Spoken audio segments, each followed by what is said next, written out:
Welcome back to the Adventure Paradox podcast. I am delighted to have a guest here from the TEDx Spokane audience and his wife. He actually gave me a gift, which is a book here. You know, I'm a big reader, my friends. We have the Conscientious Connector, which we're going to talk about a little bit. But first of all, I want to introduce Dave. He is the EVP, author of The Way of the Conscientious Connector, and founder of Standout Mastery, personal development coaching. And Gaye, his wife, is also here. Gaye Ribble is the CEO of Standout Marketing and Strategies. It is so good to have you both. Welcome to the show. Thank you for making the time. Dave, since we have already met, hats off. I'm going to go ladies first. Gaye, how are you today? And I'm where in the world are awesome. you tuning in from?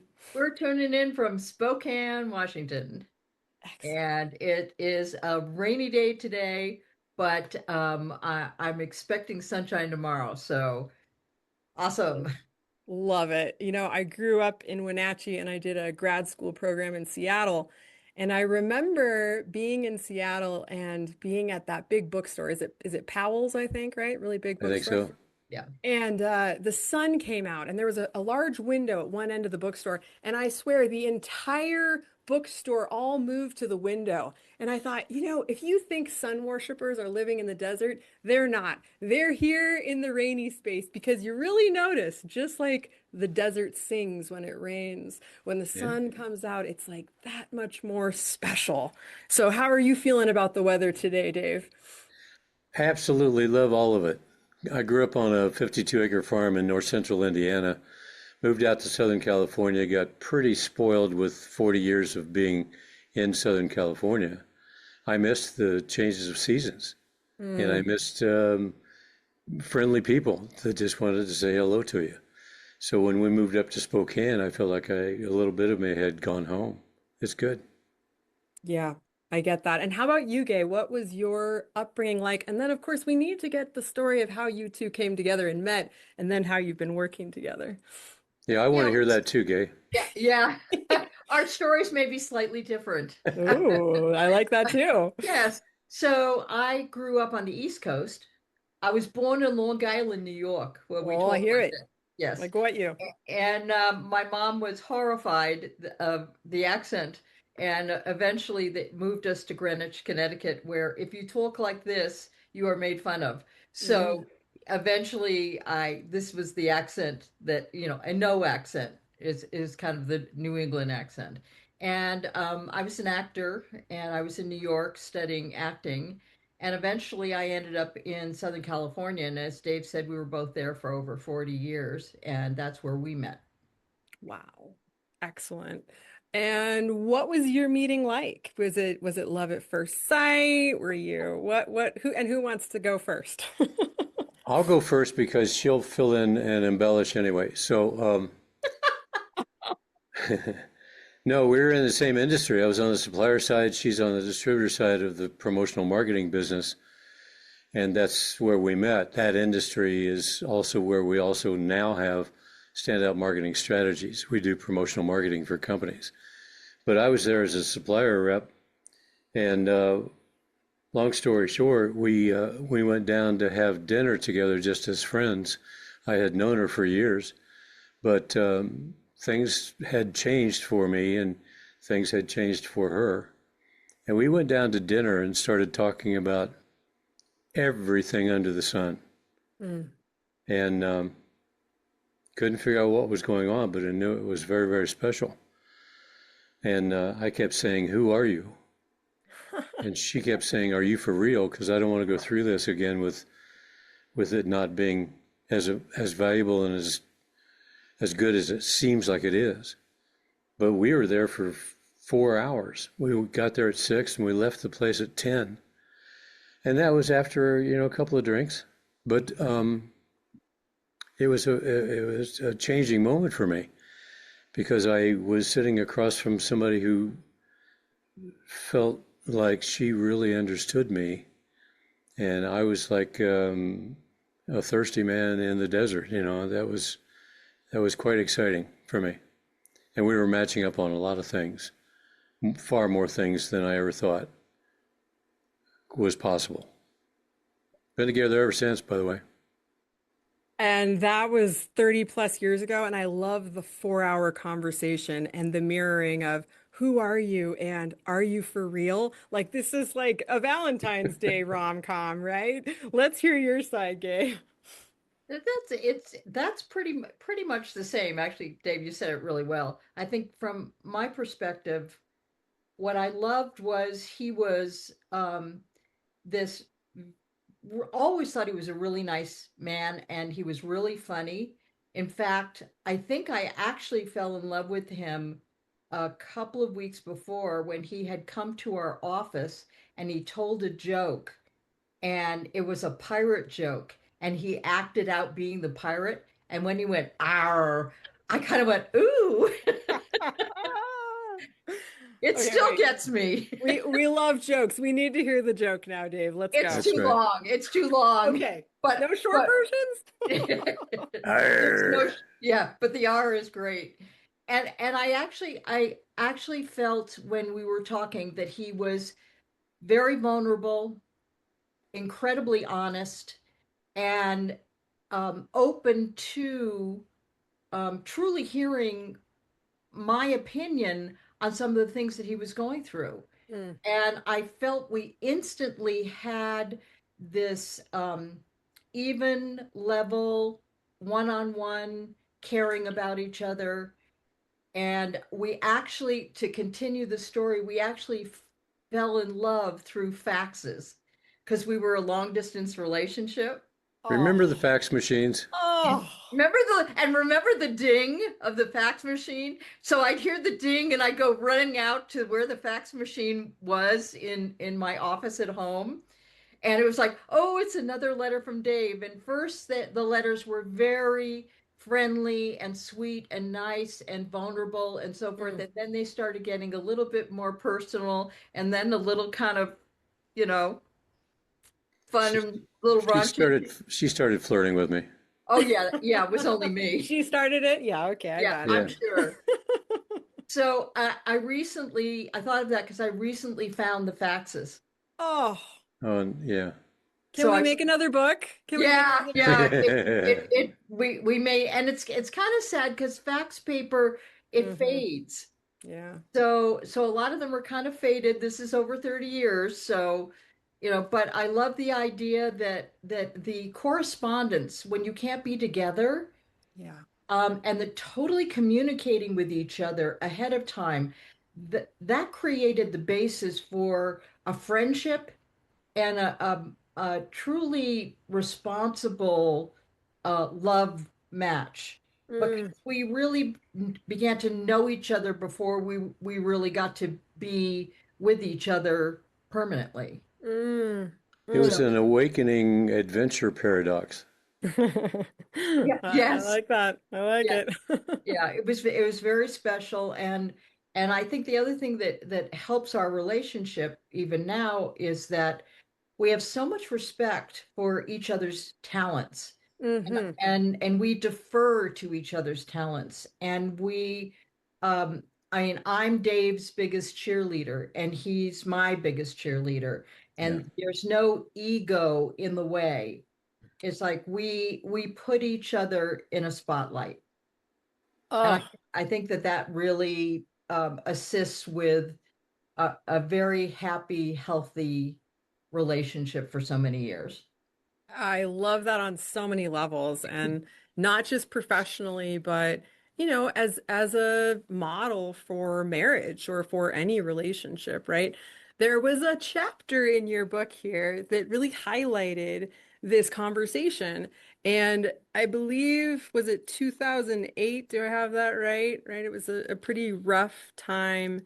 And Dave, you woke up and you were having kind of a rough day, and there was a Chamber of Commerce meeting, and you were kind of not in the mood. And your wife said, Gay, something like, you should go anyway. I got a good feeling about it. Like, just go, kind of get out of your funk. Yeah, and And I what couldn't happened? tell if she was trying to get me out of the house or. Well, and I love your humor about it, right? Sort of seeing, you could see this a lot of different ways.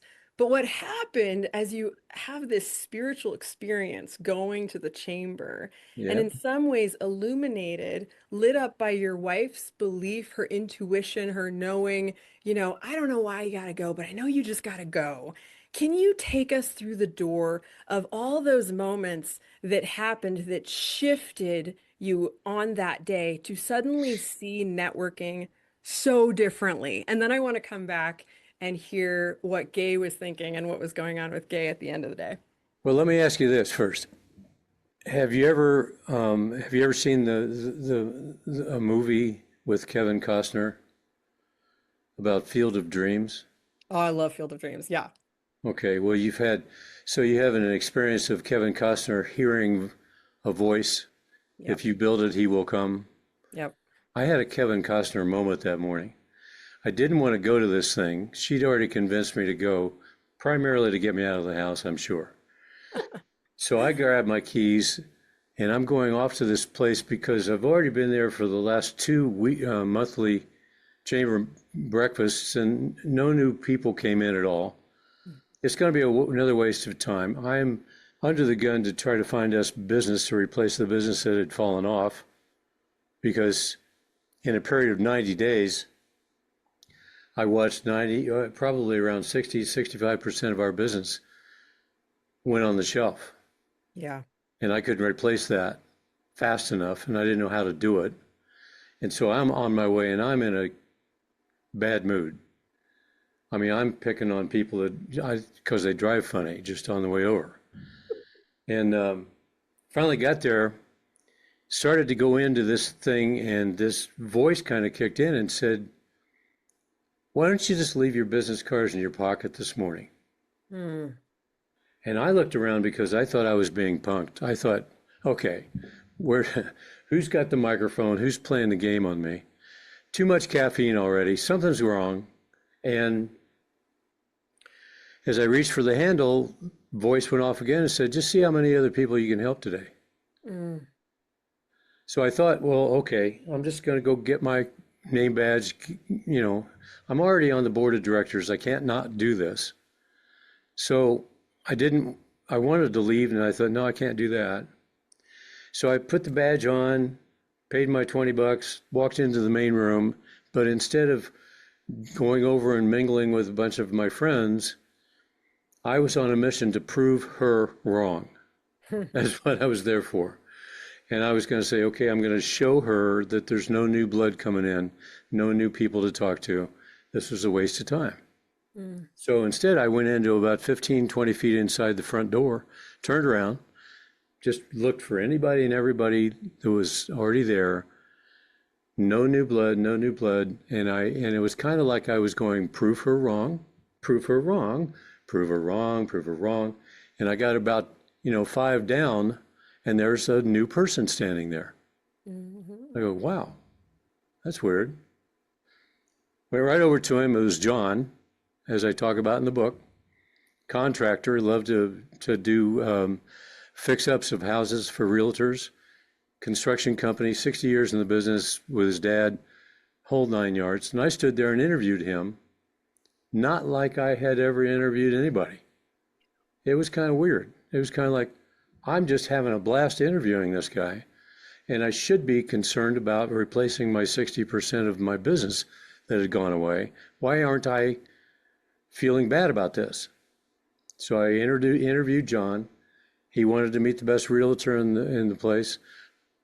Dennis was over there talking about last night's football game. He's the best realtor in the whole chamber. Grabbed John. I said, "John, I want to introduce you to Dennis." And I took him right over and introduced him. Well, Dennis is not used to me acting that way because he'd always seen me as a pushy kind of a guy that, hammered people to get business. So he's kind of shaking my hand, but kind of looking at me strange. John, by the same token, is profusely shaking my hand saying, "Wow, Dave, thanks so much." And they start talking. I went back to my little spot feeling really good. There's a little kick in my step, and I'm feeling pretty good. And I'm going, prove her wrong, prove her wrong. Don't forget the objective here. Don't let up. Boom, boom, boom. There's a new person again. And it's Mary. And Mary is somebody who's a caterer coming there for the first time, just moved into the city with her 12-year-old daughter. And I'm interviewing them again, and I'm learning all this stuff, and I'm pulling information out, but I don't know what I'm doing, but it sure feels good. Long story short, I did that 5 times. I introduced 5 new people to people I knew, and I thought we were done. I hadn't stirred up any new business at all yet, but I thought we were done. So Diana Williams, the CEO of the chamber, said, sit down, get your plates, sit down. We're going to start the official meeting. So I got my plate, I sat it down, and as soon as I sat down with my food, the program had already started. There was a guy up front doing, he was doing a slideshow with about 20 minutes worth of slides, and he only had 10 minutes to do them. Sorry. Been there, we've all been there. and the voice kicked in one more time, Kat, and the voice said, grab your notepad. And at this point, I'm not arguing anymore. I'm going, oh, okay. So I put my plate over here, and I get my notepad out, and it said, read the room. Read the room. So I'm looking around as this guy was sweating bullets up front. He'd paid $150 for that, and I really felt sorry for him. Yeah. But I'm looking around, and I'm seeing people texting under the table, writing notes, telling each other jokes, having their back to the guy speaking, getting up and getting coffee and ketchup and the other things, going to the bathroom, doing all that. And it bothered me for 2 reasons. One, it was highly disrespectful. Number 2, it was me. I was seeing me. That's the old Dave Ribble. Yep. And I didn't like it at all. Yep. So thought we were done, made my notes, okay, finished.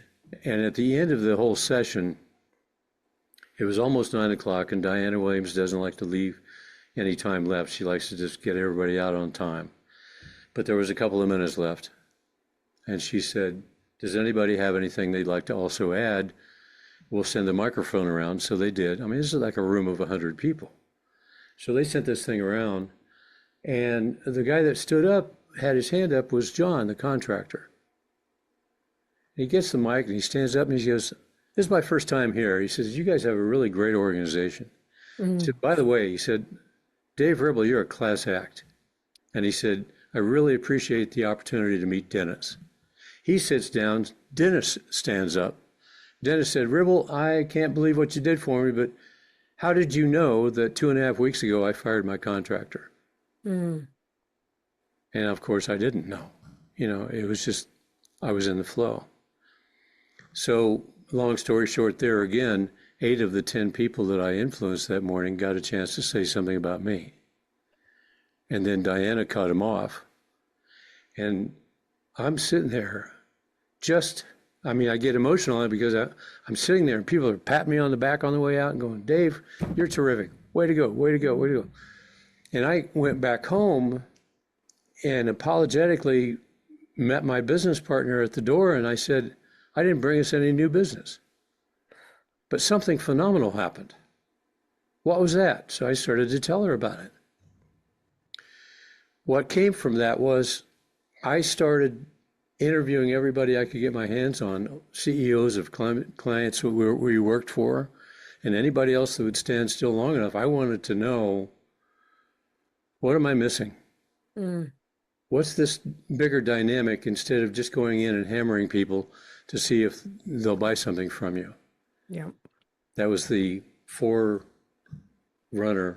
of creating something called the Way of the Conscientious Connector, because those were the things I had to learn, but I also wanted to write them down and start to really get this thing going.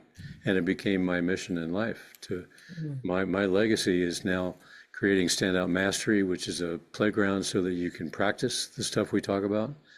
And we're doing companion pieces now. We're also doing an AI-generated custom kind of chat GPT that's got my entire book in there. So we're trying to build around this so that a long time after I'm gone, this thing continues to serve. Dave, Well, tell her what the Chat GPT is called. We call it the Ribble effect. touche. Ribble is in the last name here. Ribble. I love it. I love it. I love that story so much. I'm so moved by it. And it's making me think of the acronym DSD, do something differently, right? And just that perception shift where suddenly you see this whole other world and you have this phenomenal experience. Then you go to write a book about it and help the next guy see that, hey, you might be having a bad day and then you might be in the I'm going to prove her wrong space. And then suddenly you might be like, I'm really hearing a voice and like something else is really happening now. And I'm gonna start listening. I'm in these field of dreams. And actually, it's not just about my dream, it's about all these dreams and something else is working through me. And I just can't imagine, talk about hot seat coaching, what it felt like to be in that room and suddenly have everyone grabbing the mic, like showering you with praise. Incredible. And then you share this experience with your business partner, who's also your wife when you get home. You know, something phenomenal happened, but something phenomenal was also happening at home. Gaye, I want to hear what happened for you that day and also what it was like to hear what Dave had to say when he got home. Like, what was that moment like, and what was the phenomenal thing that was happening for you that day at home? Well, one of the things I want to preface this with is I didn't want to get him out of the house. I actually did have a knowing that this was going to be important for him. Yeah. I also was experiencing um, Dave at one of his lowest points Mm, because somehow felt responsible for 2008, and of course he's yeah. not responsible for people stopping ordering. Everybody was frightened at that time. But he had been my hero of being able to uh, go out there and he doubled my business. I mean, I Mhm. had a business ahead of time, and then he joined me in the business and doubled it. And anytime we needed more business, Dave just went out and got it. So his identity was attached to it.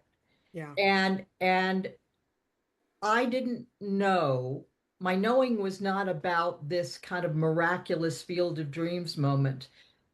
But what I love was Dave is in touch with that side of him enough to allow himself to not poo-poo it off and to dive into the experience and to see what's going to happen. Mm, So he left a broken man. He came home so energized and so excited. He looked 10 years younger. And mm, he said, I didn't bring out home any business, but I'm like really happy and really excited. And that was the experience that's when I knew we were going to be okay. yeah. That's when I knew that together we were going to make it through this. And the spark of the seed of the book that started happening within him and through his starting to interview people, because he was transformed by this experience. Hmm. And what was also happening was which was happening while he was gone, that energy that he was creating was already affecting our business. Mm. And I had been able to bring in some significant business that day to allow us to make it through. So we are so in touch with each other that when both of us are our vibration is high and both of us are cooking, it said everything's happening, the synergies are happening, the synchronicities are happening, we're in flow. But if one of us is low, then it pulls us both down, Mm. and because we are such a team. So I didn't know that this was happening, but the result of his raising his vibrational level was affecting what was happening at home as well. Totally.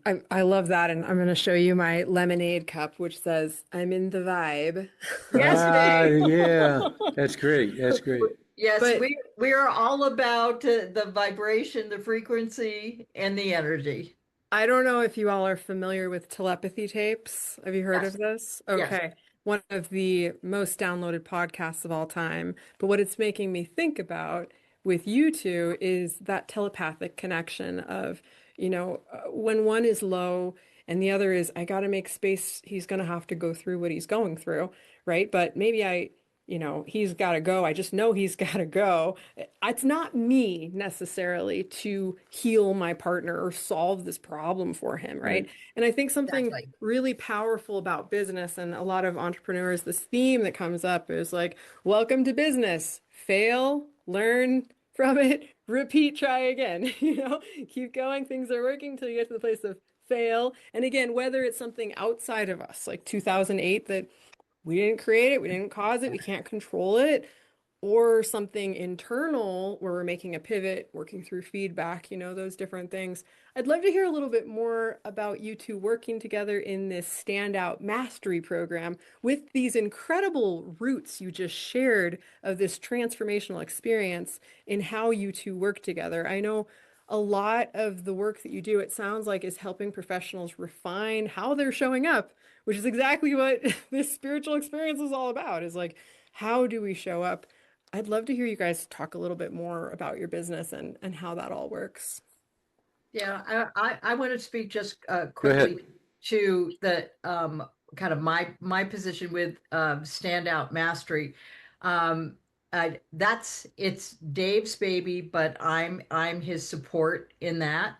And the things that I do, it's kind of my baby, and then he supports me in that. This is where we differentiate with our talents. Mm, I'm probably better at a lot of the marketing and some of the tech support. Um, and for Standout Mastery, what I will also do is I'm because of my background as an actor, I help with the presentation skills. hmm And we also have something that we do, which is I also help people with their limiting beliefs. mm, Because what we've noticed is a lot of times people have this desire to move through something, but there's something that's in the way. yeah. So he will defer to me on that. But what I love about Standout Mastery is the two of us brainstormed this to begin with because we had so many people who loved the book and loved Dave's talks, excuse me, and said, um, do you have a course? Do you have this? And what we realized was a course is is not going to do it for you. You Mm, need to practically be working at it. hmm Yeah, I think So, what I hear is it's more of a practice. So you came up with s- maybe a practice offer. That's exactly what we realized was that it's like it's one thing to get the concept. Oh, okay, yeah, I get that. You have to practice it. You have to have a safe space to do that and with other people and fail and try hmm again and then go out and then have Dave be there to kind of help you through it.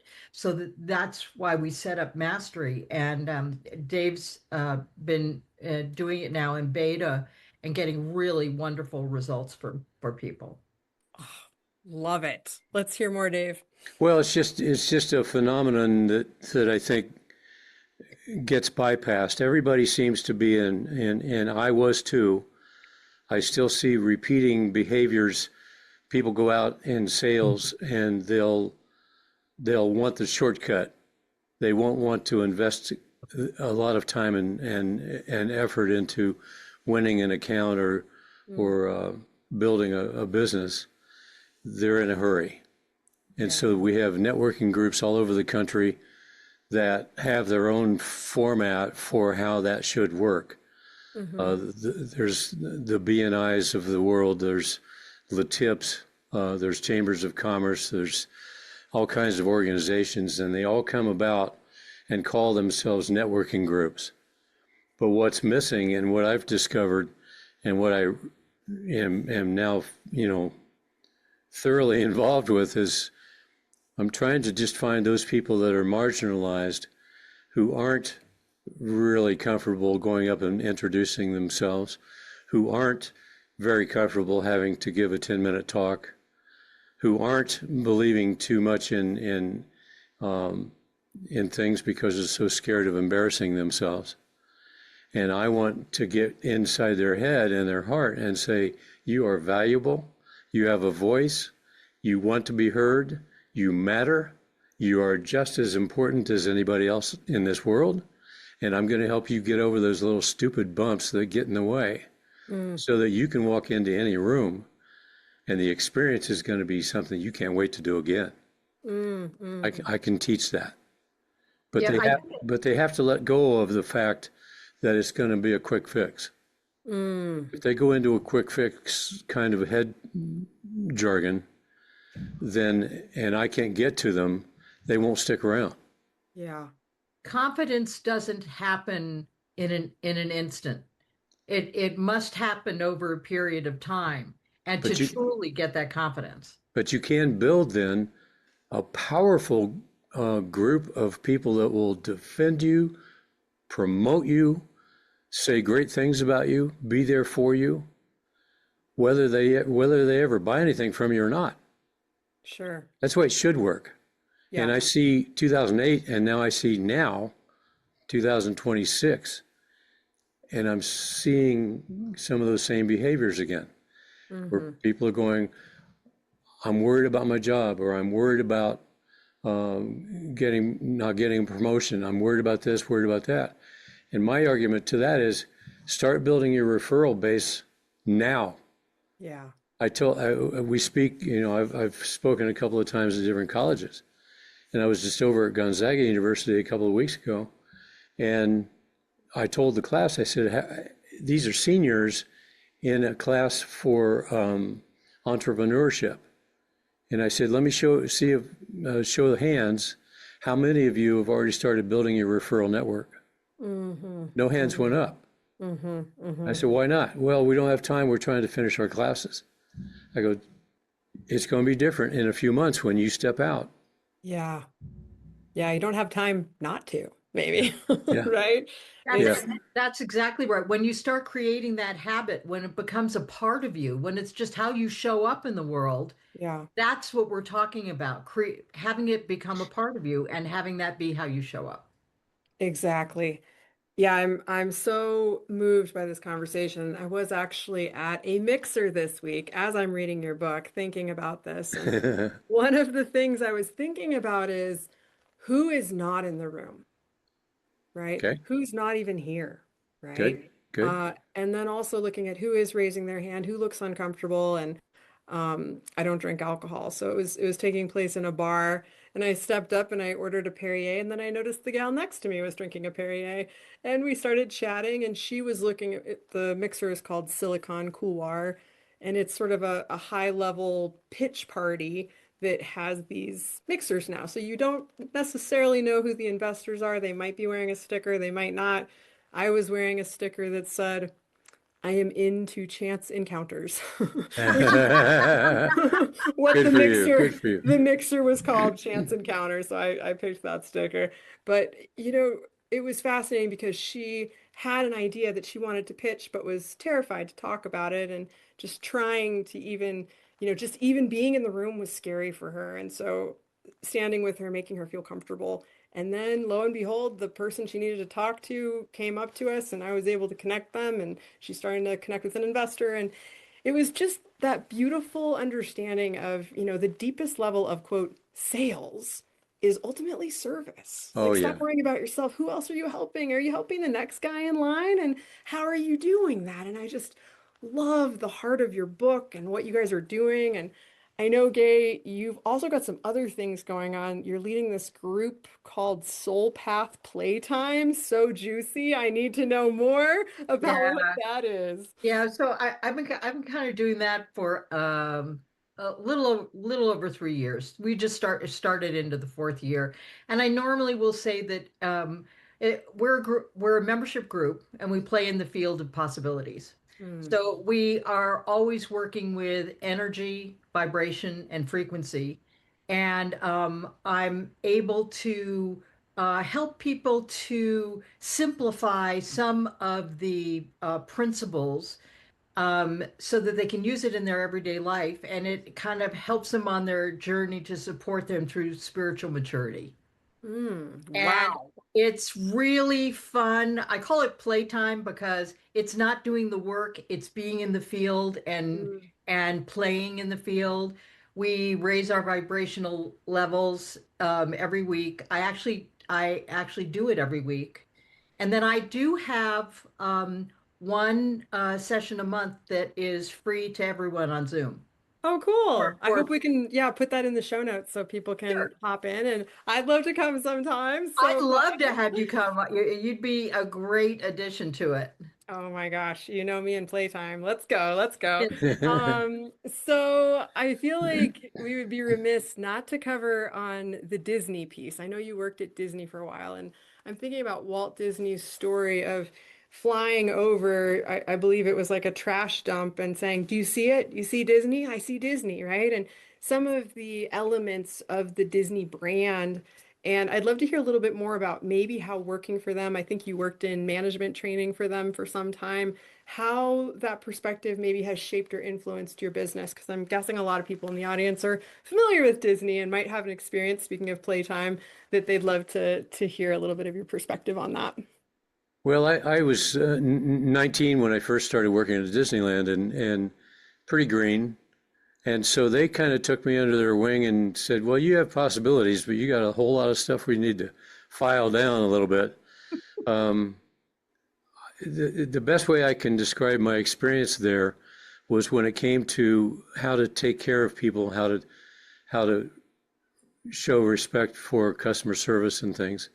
Mm. Um, I remember that when I had 2 days off, and a lot of people go to work every day in one personality, and then they come home, and on the weekend they're a different personality. Hmm.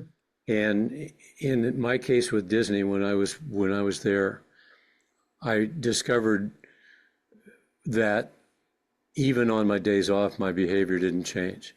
Mm. I was still highly respectful. I Mm. was I didn't get crazy at parties.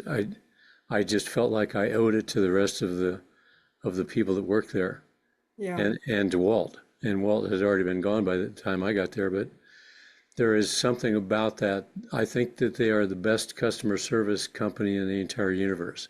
totally. Yeah, that's magical. And I love that story. And we're pretty much out of time, but we did Oh, not this was too touch. much fun. It's so fun, right? We did not touch on the fact that the incredible Gaye went to Interlaken. That's kind of a big deal, Gaye. I'd love to hear a little bit about your training in the arts and how that sort of trickled into the work you're doing now, and maybe just your perspective on life. so, but it's a long life. So when we don't I have enough know. time, I but know. yeah. So I always knew that I wanted to be an actor, Yeah. and the big dream was Broadway actor.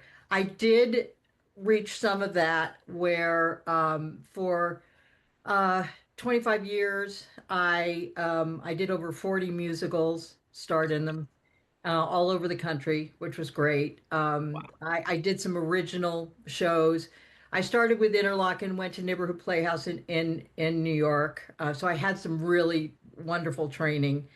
I then started doing our business, which the interesting thing is that I think as an actor, I was really having a difficult time. I could memorize really Hmm. well, but I wasn't good at improv at that time.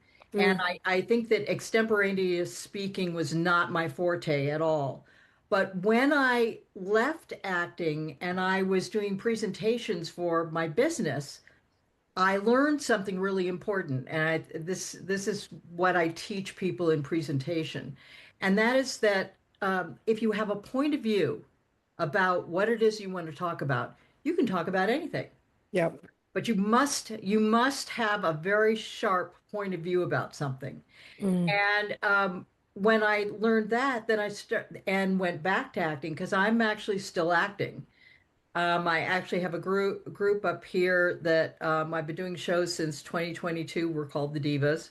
Oh, fun. I'm the Broadway diva. Yeah, you are. Yeah, and there's a 50% of the show is improvisation. Mm. So I do have a narrative that I memorize, but then during the show, we are kibitzing with each other and with the audience, and we do Mm. have a point of view about what we're doing. And I love that now.